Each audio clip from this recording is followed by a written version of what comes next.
할렐루야. 153 저녁기도 오신 여러분들을 주님의 이름으로 환영하고 축복합니다. 이번 한 주간 하나님의 은혜 가운데 여러분들 승리하시는 은혜가 있기를 소망하고요. 또한 무더위 날씨 가운데, 또한 코로나 유행 가운데 건강 유념하시고 강건하여서 우리가 날마다 주님 안에서 승리하는 귀한 은혜가 있기를 소망하겠습니다. 먼저 하나님의 말씀 보도록 합니다. 히브리서 10장 19절에서 20절 말씀까지 보겠습니다. 히브리서 10장 19절에서 20절입니다. 우리 같이 한 목소리로 다 함께 봉독하도록 하겠습니다. 시작. 그러므로 형제들아, 우리가 예수의 피를 힘입어 성소에 들어갈 담력을 얻었나니 그 길은 우리를 위하여 휘장 가운데로 열어놓으신 새로운 산길이요, 휘장은 곧 그의 육체니라. 아멘. 60대를 대상으로 해서 어떤 설문조사가 있었는데 그 문항이 이렇습니다. 당신이 나이 들어감을 언제 느끼십니까? 이 질문에 많은 분들이 이런 대답을 했대요. 새로운 기계가 나왔음에도 불구하고 손에 익은 옛날 물건을 찾으려고 할 때라는 거예요. 그러니까 사람마다 차이가 있지만 나이가 들어감에 따라서 보수화되고 또 희귀 본능이 있어서 새로운 것에 불편함을 느끼는 분들이 많이 있죠. 이것이 잘못된 것은 아니나 그렇다고 해서 권장할 것도 아닙니다. 물건은 과거에 사용하던 것을 계속 사용해도 문제가 없으나 신앙생활이 그렇게 된다면 그러면 심각한 문제가 아닐 수가 없는 겁니다. 나이가 드는 것과 상관없이 믿음은 하나님 나라 가는 그날까지 계속 껍질을 벗고 또 한 걸음씩 나아가야 하기 때문이라는 거죠. 과거 종교개혁자들은 로마 카톨릭에 대항해서 교회를 세우고 또 교회 정체성을 개혁교회라고 불렀습니다. 개혁교회는 개혁된 교회를 말하는 것이 아니라 계속해서 개혁되어져 가는 교회를 말하는 것입니다. 여러분, 그렇지만 개혁된 교회라 하더라도 시간이 지나면 정체되고 변질될 수밖에 없습니다. 그러므로 교회는 매일 말씀의 거울을 비추어 보고 잘못된 모습이 있는지를 살피고 바꾸어 나아가야 된다는 거죠. 믿음의 백성들의 삶도 역시 마찬가지입니다. 믿음 생활은 제가 아까 전에 말씀드렸지만 매일 껍질을 깨고 살피고 돌아보는 과정입니다. 그런 의미에서 히브리서 기자는 매일 새롭게 되어 성장하고 성숙하라고 권면을 하고 있습니다. 오늘 말씀 1절 말씀 보겠습니다. 율법은 장차 올 좋은 일의 그림자일 뿐이요 참 형상이 아니므로 해마다 늘 드리는 같은 제사로는 나오는 자들을 언제나 온전하게 할 수 없느니라. 자, 율법은 제사 제도를 의미하는 것인데 해마다 드리는 같은 제사로는 온전하게 할 수 없다라고 말씀을 해요. 여러 가지 제사 가운데 유대인들이 드리는 대속죄일 제사가 있습니다. 이 대속죄일은 1년에 단 한 번 드리는 대제사장이 지성소에 들어가서 이스라엘 백성들의 죄를 대신해서 하나님께 아뢰고 사함받는 날이 바로 대속죄일이에요. 여기에는 치명적인 한계가 두 가지 있습니다. 매년 드려야 된다는 것과 대제사장이 백성들을 대신해서 하나님께 나아간다는 거예요.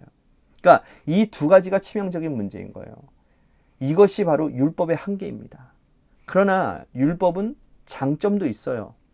히브리서 기자는 율법의 장점을 이렇게 설명을 하고 있습니다. 3절 말씀 보십시오.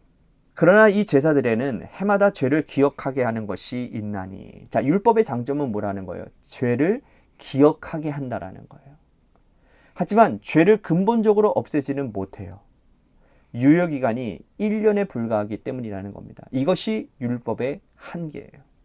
유대인들은 이 율법을 수천 년 동안 붙들고 생명처럼 지키고 왔습니다. 그런데 예수님께서 오셨어요. 예수님이 오시기 전 모세를 통해서 말씀하신 제사제도와 율법이 그들에게서는 금과 옥조였지만 예수님이 오신 후에는 이 율법이, 이 언약이 새롭게 되어지는 거예요. 그렇다면 예수님이 오셔서 바꾼 것이 뭡니까? 그것이 12절에서 14절 말씀입니다. 우리 한번 볼까요? 오직 그리스도는 죄를 위하여 한 영원한 제사를 드리시고 하나님 우편에 앉으사 그 후에 자기 원수들을 자기 발등상이 되게 하실 때까지 기다리시나니 그가 거룩하게 된 자들을 한 번의 제사로 영원히 온전하게 하셨느니라. 단 한 번의 제사로 영원히 온전하게 하셨다라는 거예요. 예수님은 스스로 제물이 되셨죠. 과거 제사는 짐승을 잡아서 드려야 했고 유효기간이 1년밖에 되지 않았어요. 하지만 예수님이 오신 이후로 예수 그리스도를 믿고 그 안에 속죄함을 얻은 그 자들은 모두가 다 구원받습니다. 예수님을 통해서 단 한 번 회개하면 영원한 언약 백성이 된다는 거예요. 그리고 예수님이 오셔서 바꾼 것이 뭡니까? 바로 19절에서 20절 말씀 보십시오.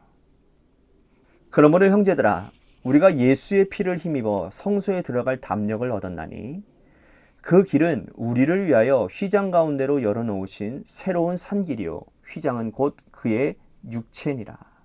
과거 선막 시절, 솔로몬 성전 시절, 헤롯 선전까지 이 성전 안은 지성소와 성소로 나뉘어지고 있었지 않습니까? 중간에 휘장이 있었어요. 제사장이라 하더라도 성소까지만 들어갈 수 있었습니다. 대제사장만 1년에 한 번, 단 한 번 대속죄일에 지성소로 들어갈 수 있었습니다. 하지만 하나님께서 십자가에 달려 돌아가신 바로 그날, 예수님께서 십자가에 달려 돌아가신 바로 그날 성소와 지성소의 그 가로막고 있던 휘장이 위에서 아래부터 찢어졌어요. 휘장은 곧 그의 육체라고 말씀하셨기 때문에 예수님의 육체가 찢기고 또 피를 흘리신 이후로 누구나 담대하게 이 지성소 안으로 들어갈 수 있게 되었다라는 거예요. 여러분, 지성소에는 뭐가 있죠? 언약궤가 있습니다. 언약궤에는 뭐가 있습니까? 하나님의 말씀의 상징들이 있어요. 성도들이 예수 그리스도의 피의 공로를 힘입어 하나님 앞에 담대히 나아갈 수 있게 된 거예요. 이것이 예수님께서 우리에게 오심으로 일어난 놀라운 변화인 거예요. 여러분, 놀랍지 않으세요?